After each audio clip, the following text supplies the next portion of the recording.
الحمد لله نحمده ونستعينه ونستغفره ونؤمن به ونتوكل عليه ونعوذ بالله من شرور أنفسنا ومن سيئات أعمالنا من يهده الله فلا مضل له ومن يضلل فلا هادي له ونشهد أن لا إله إلا الله وحده لا شريك له ونشهد أن سيدنا ومولانا محمدا عبده ورسوله أرسله بالحق بشيرا ونذيرا وداعيا إلى الله بإذنه وسراجا منيرا أما بعد فأعوذ بالله من الشيطان الرجيم بسم الله الرحمن الرحيم يا أيها الذين آمنوا عليكم أنفسكم لا يضركم من ضل إذا اهتديتم إلى الله مرجعكم جميعا فينبئكم بما كنتم تعملون وعن ابن عباس رضي الله تعالى عنه قال كنت خلف رسول الله صلى الله عليه وسلم كنت يوما خلف رسول الله صلى الله عليه وسلم فقال يا بني أعلمك كلمات احفظ الله يحفظك احفظ الله تجده تجاهك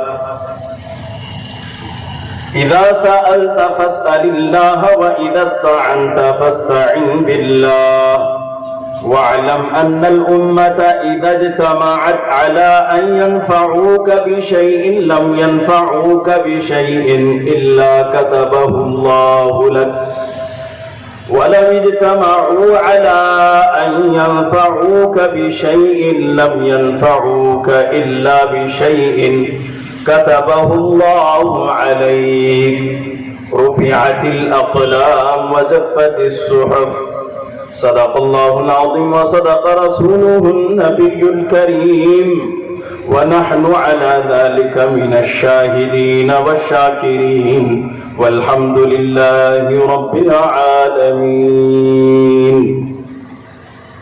قابل قدر شہنشین پر جلوہ افروز اکابر معزز علماء کرام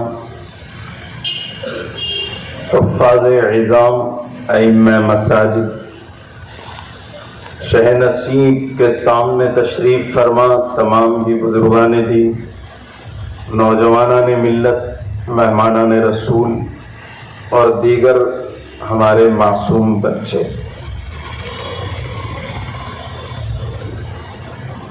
اللہ رب العزت ان علماء کرام کا سایہ ہمارے سروں پر تا دیر قائم دائم رکھے، جو قوم و ملت کے بگڑتے بدلتے حالات میں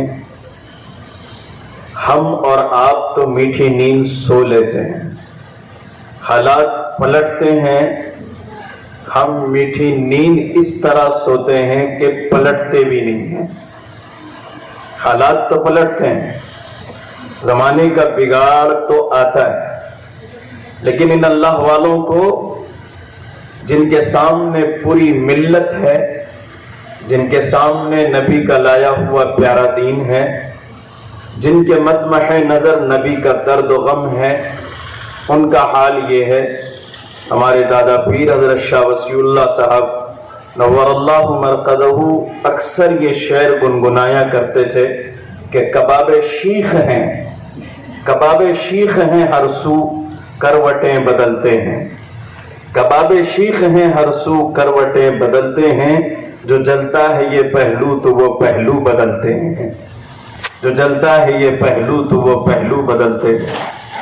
ہمیں بظاہر لگتا ہے کہ یہ داڑیاں مولویوں کی ویسے ہی سفید ہو گئی، ان کی کمریں ویسے ہی جھک گئیں، یا یہ بیچارے ویسے ہی پریشان حال رہتے ہیں؟ یاد رکھنا، اگر انہیں اللہ نے علم دیا ہے تو وہ علم اپنے پیچھے عقل اور فراست کو خود جنم دیتا ہے۔ یہ علماء چاہتے تو آپ سے زیادہ اللہ نے جب قرآن کی تحفیظ کا، قرآن کی تفہیم کا علم ان کو عنایت کیا تو ان کے دلوں میں سمندروں سے زیادہ دریا دلی ہے، سمندروں سے زیادہ وسعت ہے۔ ان کی عقل و فہم اور دماغ میں اللہ تعالیٰ نے شاہین سے زیادہ تیزی اور اللہ تعالیٰ نے پرواز رکھی ہے۔ ان کے پنجوں میں اللہ تعالیٰ نے عقاب سے زیادہ قوت رکھی ہے۔ ان کے قدموں میں اللہ تعالیٰ نے مضبوطی رکھی ہے۔ ان کے حوصلوں میں چٹانوں سے زیادہ مضبوطی ہے، قوت ہے، بلندیاں ہیں۔ یہ چاہتے تو دنیا کمانے کے لیے پوری طرح فارغ ہو جاتے، لیکن پھر بھی یہ قوم و ملت کے لیے چھوٹی چھوٹی یا بڑی مسجدوں میں معمولی تنخواہوں پہ گزارا کر لیتے ہیں۔ یہ بوریاں نشیں ہو کر کے مدرسوں میں چٹائیوں پر مکاتب میں بیٹھ کر تھوڑی سی تنخواہوں پہ گزارا کر لیتے ہیں۔ یہ ان کی مجبوری مت سمجھنا، یہ مجبوری مت سمجھنا۔ ان کو ان کے اساتذہ نے جب درس حدیث دیا تھا، درس قرآن دیا تھا، ان کو یہ پڑھایا اور سمجھایا تھا کہ ہم تم کو علوم نبوت دے رہے ہیں۔ نبیوں نے اپنی قوم کے درمیان عمارتیں، بلڈنگیں نہیں بنائی تھی، نبی نے سواریوں کی تیاریاں نہیں کی تھی، انبیاء علیہم السلام نے اپنے گھروں میں چولہا نہ جلا کر ملت کے بھوکوں کا پیٹ بھرا تھا۔ انبیاء علیہم السلام نے اپنی بیوی اور بچوں کی پرواہ نہ کرتے ہوئے قوم و ملت کے لیے تڑپ کر اپنی راتیں اور دن ایک کر ڈالے تھے۔ تم اس کے وارث ہو، تمہیں وراثت میں مجاہدے دیے جا رہے ہیں، تمہیں وراثت میں قربانیاں دی جا رہی ہیں، اور سب کچھ کر کے بھی انبیاء علیہم السلام پر لوگوں کے طعنے تھے، دشمنیاں تھیں، عداوتیں تھیں، مصیبتیں تھیں، حالات تھے، فتنے تھے، قسم پرسیاں تھیں۔ ان سب کو غموم و غموم کے پہاڑ روزانہ ان کے اوپر ٹوٹتے تھے۔ علماء کو میراث میں یہی سب ملا ہے، انہیں یہ میراث میں ملا ہے۔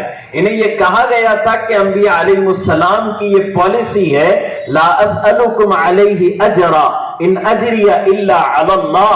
اور قوم کے ٹھیکیداروں اور قوم کے سرداروں اور جاگیرداروں، سنو کان کھول کر، ہم جو یہ دین کا پیغام تمہارے پاس لے کر آئے ہیں نا، ہم اس کے بدلے لا اسألکم علیہ اجرا، ہم تم سے رتی برابر بھی اس کا بدلہ نہیں چاہتے۔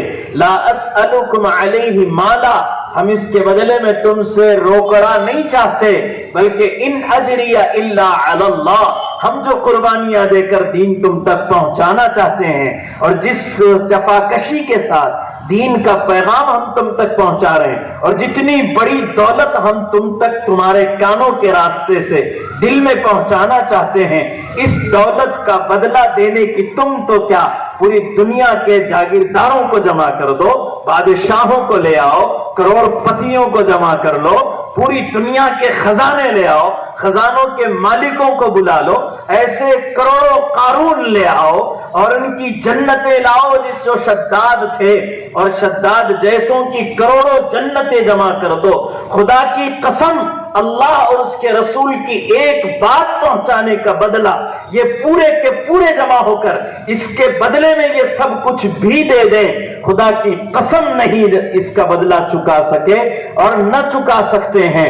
کل قیامت میں جب میدان محشر میں جمع کیا جائے گا، ایک ایک شخص اس ایمان کی دولت کے بدلے اور ایمان کی ایک نعمت کے بدلے میں اگر وہ پورا ملء الارض ذهبا، قرآن کریم نے سورہ آل عمران میں اس کا اعلان کیا، غالباً تیسرے پارے کے اخیر میں ہے کہ اگر پورے کے پورے یہ مجرم زمین کا خلا سونے سے بھر دیں اور اس سونے کے بدلے یہ کہیں اللہ آج ہمارے گناہ کے بدلے ہمیں بخش دیجئے اور یہ ساری اجرت لے لیجئے، یہ سارا فدیہ لے لیجئے، اللہ تبارک و تعالی فرماتے ہیں خبردار رہیو، یہ سونا تمہارا تمہاری نجات کا ذریعہ نہیں بن سکتا.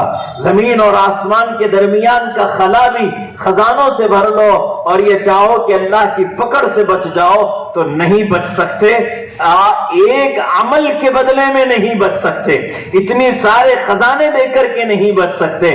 تو پھر وہ علماء کرام کے احسانات کا کوئی بھلا بدلہ کیسے چکا سکتا ہے؟ اور ان علماء کرام کے عنایات کردہ یہ ملفوظات, یہ احادیث, یہ قرآن کا مجمع, یہ ان کے جمعہ کے بیانات, یہ تبلیغی بیانات اور اس کے اندر میں علماء کی واعظ و نصیحتیں, اس کو امت مسلمہ معمولی سمجھتی ہے. اور ہمارا ایک طبقہ امت مسلمہ کا وہ بنا بیٹھا ہے جو علماء کرام کی مجلسوں میں اس لیے جاتا ہے کہ ابھی وہاں کا بیان سنا, اب دیکھتے ہیں فلاں جگہ کا کیسا ہوتا ہے, ابھی فلاں مولانا بول رہے تھے, اب دیکھتے ہیں ان کے بعد والے کیسا بولتے ہیں. دنیا میں اچھی اچھی چیزوں کے انتخاب کی عادت پڑ گئی ہے, لہذا صرف یہ چنتے پھرتے ہیں کہ کون بہتر بولنے والا ہے, کون کتنا اچھا گانے والا ہے, اور اپنے کانوں کی لذتیں حاصل کی جاتی ہیں اور اپنا وقت گزار لیا جاتا ہے, نشستن شنیدن اور برخاستن ہو جاتا ہے. بیٹھتے ہیں, سنتے ہیں, اٹھ کر چلے جاتے ہیں, مگر مجمع سے کوئی سبق لے کے نہیں اٹھتا, مجمع سے کوئی یہ حوصلہ اور عزم اور ارادہ لے کر نہیں اٹھتا کہ آج اس مجمع میں اور اس اصلاح معاشرہ کے جلسے میں جو باتیں کہی گئی ہیں انشاءاللہ ہم اس پر عمل کریں گے اور اپنی زندگی میں کچھ تبدیلی لائیں گے, اپنے اندر انقلاب پیدا کریں گے. یاد رکھنا کہ امت مسلمہ مومنین کا کام یہ ہے کہ مومن غیر متحرک نہیں ہوتا, غیر متحرک نہیں ہوتا. مومن کی زندگی میں جمود نہیں ہوتا, جماؤ نہیں ہوتا. مومن کی پہچان الایمان یترقی, رسول اللہ صلی اللہ علیہ وسلم نے فرمایا ایمان بڑھتا رہتا ہے, یزید و ینقص, اس میں حرکت ہوتی ہے, اگر محنت ہوتی ہے تو بڑھتا ہے, محنت نہیں ہوتی تو گھٹتا ہے. مومن کی علامت یہ ہے یا تو وہ بڑھے گا یا گھٹے گا, محنت کرے گا ایمان اور اعمال ایمان پر تو بڑھے گا, محنت چھٹے گی تو گھٹے گا, ایمان بھی گھٹے گا اور ایمان کے ساتھ ساتھ اس مومن کا وزن بھی گھٹے گا. ایمان کے ساتھ اس مومن کا, الفاظ یاد رکھنا, ایمان بھی گھٹے گا, ایمان کے ساتھ اس مومن کا وزن بھی گھٹے گا. بیوی سے بات کرے گا, بیوی سننے کو تیار نہیں, کیوں تو مومن کا وزن گھٹ گیا. بچے کو نصیحت کر رہا ہے لیکن بچہ ماننے کو تیار نہیں, اس لیے کہ مومن کا وزن گھٹ گیا. مولوی صاحب سے کچھ کہتا ہے, مولوی صاحب اس کی بات کو توجہ نہیں دیتے, مومن کا وزن گھٹ گیا. صدر ہونے کے باوجود اس کی کوئی سنتا نہیں ہے, کیوں تو اس کا وزن گھٹ گیا. اور جو جماعت کا ذمہ دار ہے لیکن اس کی مامورین سنتے نہیں ہیں, کیوں تو وزن گھٹ گیا. اگر تم اپنا وزن بڑھانا چاہتے ہو پہلے اللہ کے قریب آ جاؤ, ایمان کے قریب آ جاؤ, اپنے وزن کو بڑھاؤ. یہ لا الہ الا اللہ محمد الرسول اللہ کی طاقت پہ زور دو اور اس طاقت کو اپنے جسم کا, اپنی روح کا حصہ بناؤ. اور جب یہ طاقت آپ کے جسم و روح کا حصہ بن جائے گی تو آپ کی بات میں وزن ہوگا, آپ کے اخلاق میں وزن ہوگا, آپ کی بول چال میں وزن ہوگا, آپ کے اٹھنے بیٹھنے میں وزن ہوگا, پھر آپ کی طرف سے اٹھنے والے اندولن کی آوازوں میں وزن ہوگا, آپ کی طرف سے جانے والی پارلیمنٹ میں درخواستوں میں وزن پیدا ہوگا. یہ وزن ختم ہو رہا ہے اس لیے کہ ایمان کا وزن کم ہو گیا. ایمان کا وزن بڑھے گا تو پھر وہ وزن بڑھانے والوں کی جماعتوں کی تاریخیں ہمیں یاد رہنا چاہیے کہ عبداللہ ابن حذافہ جیسا ایک نوجوان آتا ہے اور مدینہ المنورہ سے نکلا اور وہ ہرقل عظیم روم کے بادشاہ کے سامنے کھڑے ہیں, جسم پہ میل و کچیل ہے, سفر کی گندگی ہے, مٹی دھول ہے اور پھٹا ہوا پیون لگا ہوا, ایک نہیں 11 پیون لگے ہوئے کپڑے ہیں, ٹوٹی ہوئی تلوار ہے. اور وہاں جا کر کے وہ خدا کا بندہ, وہ نبی کا غلام وقت کے بادشاہ کے سامنے للکار کر کہتا ہے اگر تو اللہ کے نبی کے دین میں آئے گا تیری کامیابی ہے, اور اگر تو اللہ کے نبی کے دین میں نہیں آتا تو تجھے اس کا بھگتان بھگتنا پڑے گا اور تیرے لیے سزا ہوگی. وہ بادشاہ وقت کہتا ہے کیا تو یہ ٹوٹی ہوئی تلوار سے ہمارے ملک کو فتح کرنے آیا ہے؟ فرمایا یہ ٹوٹی ہوئی تلوار ہم نے دیکھی ہے, یہ تلوار جس ہاتھ میں ہے اس ہاتھ کا زور ابھی کہاں دیکھا ہے. وقت کے بادشاہوں کے تخت و تاج ہل جاتے تھے, ان کی زبانوں میں وزن تھا اس لیے کہ ان کے دل میں وہ ایمان